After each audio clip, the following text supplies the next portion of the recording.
لا الہ الا اللہ محمد رسول اللہ۔ قبر پر فاتحہ کے لیے جانا کیسا ہے؟ زوجہ رضوان گجرات سے پوچھتی ہیں، میرے والد صاحب فوت ہو گئے، کیا ان کی قبر پر فاتحہ کے لیے جا سکتی ہوں؟ اللہ تعالیٰ ان کی مغفرت فرمائے آپ کے والد صاحب کی، لیکن ان کی قبر پر آپ فاتحہ کے لیے نہیں جا سکتی دو وجہ سے۔ ایک تو یہ کہ عورتوں کا قبرستان جانا ویسے ہی شریعت میں پسندیدہ نہیں، حدیث میں ممانعت ہے اس کی، اور دوسری بات یہ ہے کہ ایصال ثواب کے لیے قبر پہ جانا یہ حدیث سے ثابت نہیں ہے۔ قبرستان جانا یا تو زیارت کی وجہ سے، یعنی آخرت کی یاد تازہ کرنے کے لیے، جیسے کہ حدیث میں آتا ہے فزوروہا فإنہا تذکر الآخرہ، قبرستان جایا کرو، اس سے آخرت کی یاد تازہ ہوتی ہے، یا اس لیے قبر پہ جایا جاتا ہے کہ صاحب قبر سے محبت ہوتی ہے، جیسے رسول اللہ صلی اللہ علیہ وسلم اپنی والدہ کی قبر کی زیارت کے لیے گئے، کیونکہ والدہ سے محبت تھی تو اس کا تقاضا یہ تھا ان کی قبر کی زیارت کی جائے، جیسے ہم نبی صلی اللہ علیہ وسلم کے روضہ اطہر پہ جاتے ہیں۔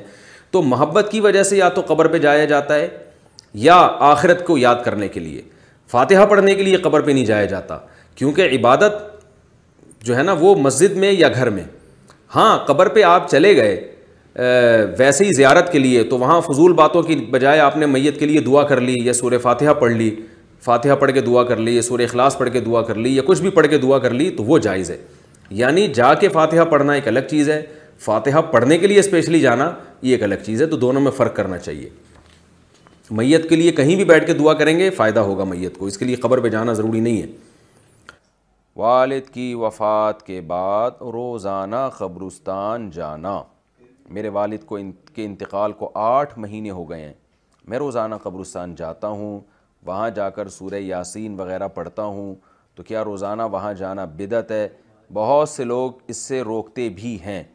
یونس صاحب انڈیا سے، دیکھیں سورہ یاسین پڑھنے کے لیے جانا تو بدعت ہے، سورہ یاسین تو کہیں سے بھی پڑھی جا سکتی ہے، یہاں بھی پڑھی جا سکتی ہے، وہاں بھی پڑھی جا سکتی ہے۔ آپ اگر صرف زیارت کے لیے جاتے ہیں تو 2 زیارتیں ہو سکتی ہیں، ایک تو قبرستان کی زیارت کے لیے جانا، وہ تو نبی صلی اللہ علیہ وسلم نے حکم دیا، فرمایا زورھا فإنھا تذکر الآخرہ، قبرستان کی زیارت کیا کرو، اس سے آخرت کی یاد تازہ ہوتی ہے۔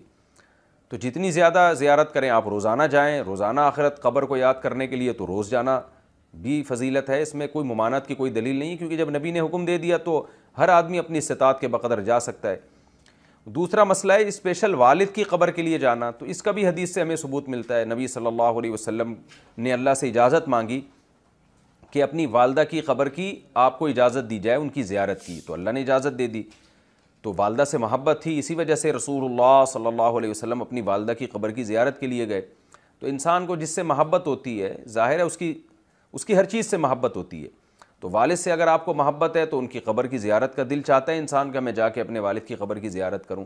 لیکن اسپیشل دعا مانگنا کے لیے جانا یا تلاوت کے لیے جانا، اس میں جانے کی ضرورت نہیں ہے، وہ دعا ہر جگہ سے قبول ہوتی ہے، ایصال ثواب ہر جگہ سے ہوتا ہے، تو اس نیت سے آپ نہ جائیں۔ ہاں جانے کے بعد آپ وہاں دعا کریں یا کچھ تلاوت کر لیں تو وہ جائز ہے۔ ایک ہے گئے اور آپ کو خیال آیا کہ خاموش بیٹھنے سے بہتر ہے کہ میں اپنے والد کے لیے دعا کروں، تو یہ بہت اچھی بات ہے، لیکن یہ سمجھنا کہ وہیں جا کے تلاوت کروں گا تو زیادہ فائدہ ہوگا، وہیں جا کے دعا مانگوں گا تو ٹھیک ہے، وہاں جا کے دعا مانگنے میں ذرا استحضار زیادہ ہوتا ہے، اس لحاظ سے تو بہرحال فائدے کی چیز ہے، لیکن ایسی چیزیں آہستہ آہستہ بدعت بن جاتی ہیں، تو اس لیے آپ روزانہ والد صاحب کی قبر کی زیارت کریں تو کوئی گناہ نہیں ہے، لیکن اس زیارت کی بیس والد صاحب سے محبت ہونی چاہیے۔ پھر وہاں جا کے فضول بیٹھنے کے بجائے آپ سورہ یاسین پڑھ لیں یا دعا مانگ لیں والد صاحب کے لیے، تو یہ بھی ایک ثواب کا عمل ہے، اس کے بھی ناجائز ہونے کی کوئی دلیل نہیں ہے۔ لیکن یہ کانسیپٹ کہ یہاں سے ثواب پہنچاؤں گا تو کم پہنچے گا، وہاں جا کے یاسین پڑھوں گا تو زیادہ ثواب ملے گا، یہ تصور 100% غلط ہے۔ والدین کا جنازہ کون پڑھائے؟ کیا بیٹا ماں باپ کا جنازہ خود پڑھا سکتا ہے، خواہ کوئی عالم موجود ہو یا نہ ہو؟ ضیاء صاحب ملیشیا سے پوچھتے ہیں۔ جی ہاں بھائی، بیٹا اپنی ماں اور باپ کا جنازہ بالکل پڑھا سکتا ہے، بالکل جائز ہے، باعث برکت ہے، لیکن مسجد کی جو امام ہے نا، جس میں اکثر میت نمازیں پڑھا کرتی تھی زندگی میں، یا آپ پڑھتے ہیں، تو امام کا حق بہرحال پہلے ہے، کیونکہ جس کے پیچھے فرض نماز پڑھی ہو تو بہتر یہی ہے کہ اسی کے پیچھے آپ جنازہ بھی پڑھیں، اس کو اہمیت دینے کے لیے، لیکن اگر بیٹا پڑھا دے تو بھی جائز ہے۔ جنازے والے گھر میں ہاتھ اٹھا کر دعا کرنا، میت کے گھر پر مروجہ طریقے سے اس کے جنازہ پڑھنے سے پہلے ہاتھ اٹھا کر دعا کرنا کیسا ہے؟ بعض لوگ جنازہ پڑھنے سے پہلے تو نہیں کرتے لیکن بعد میں کرتے ہیں، اس کا کیا حکم ہے؟ نظر محمد کراچی سے۔ بھائی جنازے کے بعد جو دوبارہ سے دعا مانگی جاتی ہے تو بدعت ہے، اس کا تو کوئی ثبوت نہیں ملتا کہیں بھی. جنازہ تو خود ایک دعا ہے. باقی یہ کہ بعض علاقوں میں ایسا ہوتا ہے کہ جب کوئی مر جاتا ہے تو میت کے جو لواحقین ہیں وہ بیٹھے ہوتے ہیں، لوگ آ کے تعزیت کر کے ہاتھ اٹھا کے دعا مانگتے ہیں. ابھی دعا سے فارغ ہوا ہے، کوئی نیا بندہ آیا، پھر وہ دعائے خیر، پھر وہ شروع ہو گئی، پھر تیسرا آدمی آیا، وہ سب اخپل طریقے سے دعائیں مانگتے ہی رہتے ہیں. اور جو میت کے جو میزبان جو لواحقین ہیں وہ بیچارے تھک جاتے ہیں. ہم نے خود یہ منظر دیکھا ہے، وہ پھر کوئی آئے گا بولے دعائے خیر، وہ پھر ہاتھ اٹھائی، پھر وہ کچھ دعائیں مغفرت کر کے پھر دوبارہ پھر ایک دم بندہ آ گیا، پھر دعا. تو یہ بدعت عمل ہے، اس کو چھوڑ دینا چاہیے، اس کا کوئی ثبوت نہیں ہے. نبی صلی اللہ علیہ وسلم سے جو بات ثابت ہے، جب کسی کے میت ہو جائے تو آپ اس کے گھر جا کے تعزیت کے 3 الفاظ کہیں: اعظم اللہ اجرک و احسن عزاءک و غفر لمیتک، ہاتھ اٹھائے بغیر یہ 3 الفاظ کہیں کہ اللہ آپ کے اجر میں اضافہ کرے جو آپ کو مصیبت پہنچی ہے، اور احسن عزاءک، آپ کو اللہ تسلی دے دے، اس غم پہ اللہ آپ کو صبر کی توفیق دے دے، وغفر لمیتک، اور مرحوم کی مغفرت فرمائے. یہ 3 الفاظ آپ انگلش میں کہہ دیں، اردو میں کہہ دیں، پشتو میں کہہ دیں، بنگالی میں کہہ دیں، کسی بھی زبان میں آپ کہہ دیں. 3 قسم کے الفاظ. بھائی جو مصیبت آپ کو پہنچی ہے، ہم دل سے دعا گو ہیں اللہ آپ کو اس پہ صبر عطا فرمائے، اور صبر کے ساتھ ساتھ اللہ اجر بھی دے. مصیبت پہ اجر ملتا ہے، اللہ آپ کو اجر دے، اور اللہ تعالیٰ میت کی مغفرت فرمائے. ہاتھ نیچے کر کے آپ نے 3 دعائیں دینی ہیں اور پتلی گلی سے وہاں سے فوراً نکل جائیں. اتنی ٹینشن نہ دیں میت کے لواحقین کو کہ وہ بھی ڈپریشن میں کل اس کا بھی انتقال کا چانس بڑھ جائے، کیونکہ اتنا زیادہ لوگ ٹینشن دیتے ہیں. تمبو لگ جاتا ہے، ٹینٹ لگ جاتا ہے، اور 3 دن تک میت کے لواحقین کو کسی کام کا چھوڑتے ہی نہیں ہیں، اور دھرنا مار کے وہاں تمبو لگا کے نہ بیٹھ جاتے ہیں.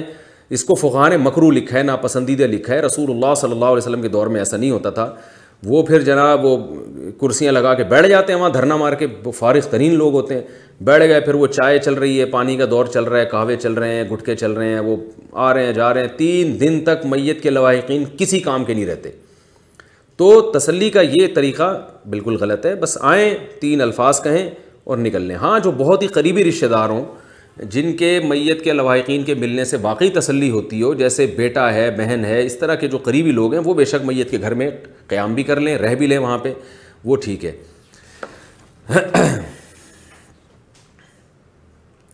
کیا بیوی کے سابقہ بچے کو اپنی ولدیت دے سکتے ہیں؟ ضیاء صاحب ملیشیا سے پوچھتے ہیں، اگر کوئی شخص کسی طلاق یافتہ یا بیوہ سے نکاح کرے اور اس عورت کا پہلے شوہر سے بچہ بھی ہو، تو یہ مرد نکاح کے بعد اس بچے کو اپنی ولدیت کا نام دے سکتا ہے یا نہیں؟ بالکل نہیں، حرام ہے. قرآن میں صاف طور پہ منع کیا، ادعوہم لآبائہم، کہ جو بچے کا اوریجنل باپ ہے اسی کی طرف بچے کی نسبت کی جائے گی. ولدیت میں سوتیلا باپ اپنا نام بالکل نہیں ڈال سکتا، یہ گناہ کبیرہ ہے.